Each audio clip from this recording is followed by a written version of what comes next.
ആരും കാണാതെയൊക്കെ കണ്ണുടച്ച് വാർത്ത വായിച്ചിട്ടൊക്കെ ഉണ്ട്.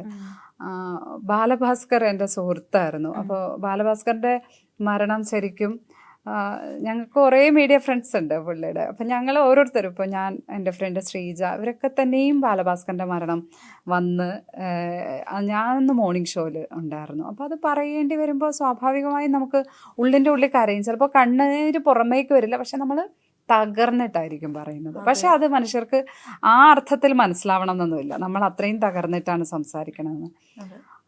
അതുപോലെ ഒരുപാട് കാര്യങ്ങളിൽ എനിക്ക് ചിലപ്പോൾ ചെറിയ കാര്യങ്ങൾ മതി എന്നെ, ഞാൻ പെട്ടെന്ന് ഇമോഷണൽ ആവുന്ന ആളാണ്.